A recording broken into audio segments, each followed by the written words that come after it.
Thank you, Presiding Officer. I'm grateful for the opportunity to speak in this debate. I would like to begin by thanking and congratulating my colleague Richard Lockhead in securing this important debate, and also to recognise what I thought was an incredibly powerful contribution, and thank Richard Lockhead for sharing his personal experience. Often in politics we can debate things in the abstract, and I think it's particularly with cancer to hear these very powerful human testimonies underscores the job that we have in this place in representing our constituents and working to improve the outcomes for people who are diagnosed with cancer. It has been touched on the fantastic contribution that volunteers have made in charities, and there was one individual I would like to mention. It's my constituent, Sean McBain, who's originally from Torry, I believe up in Aberdeenshire. Sean was diagnosed with cancer of the tongue when he was 20 years old, and he successfully managed to go through treatment and to overcome and get to a stage where he's cancer-free. But for anyone, that would be a particularly devastating and very frightening diagnosis to have.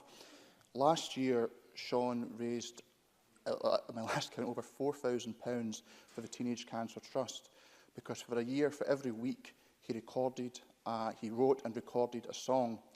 And I thought that's a very powerful story illustrating someone to be diagnosed with tongue cancer and then to go to a situation where they're raising thousands of pounds for the Teenage Cancer Trust. And I think it's certainly an inspiration for me, and I was very pleased to have the opportunity to recognise Sean in a parliamentary motion I tabled last year.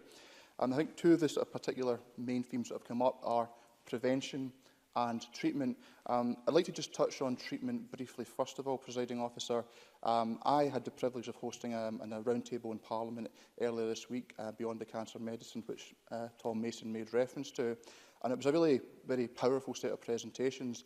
And indeed, we often have our debates about the NHS in this place, but some of the work that is going on in our hospitals is absolutely world-leading, cutting edge. And to hear from the clinicians and oncologists firsthand some of the work it's been doing in mapping and data pathways and in diagnostics is really incredible. But there was a particular example which I found very compelling, and that was the use of CAR T-cell therapy. And if I recall correctly, the way in which this work is, it's an immunotherapy harnessing the body's immune system so that the body itself can overcome and defeat the cancer. And the way this works, as I understood it in this particular instance, was taking a modified HIV virus, which then allowed the CAR T cells in the immune system, once it was introduced, to recognise the cancer cells, which it wasn't previously able to do, and to destroy them. Now, it triggers an incredibly powerful immune response. It's a therapy that can ultimately require people to be in intensive care, but it can also have incredible results. But I thought there was something incredibly powerful in that. If we think about where we were with HIV diagnoses 20 years, 30 years ago, and now it's a condition which has become a chronic manageable health condition, and we are now using the HIV virus to defeat cancer. I think that's an incredible story, and it's testament to the incredible work that our researchers and clinicians do.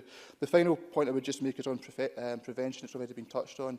We do have the problems of an obesogenic society, and as members have recognised, we're all guilty of multi-buys. We're all guilty of not necessarily taking enough care of ourselves. The points that Anna Sarwar made about inequalities is very important. And I would say, I think there's a relationship with fair work, because when people are in unstable, low-paid and unstable work, you're more liable to eat poorer qualities of food and also have irregular eating times as well, which can all contribute to that. But finally, I just want to again commend Richard Lockhead for bringing this debate to the Chamber. Thank you. Thank you very much.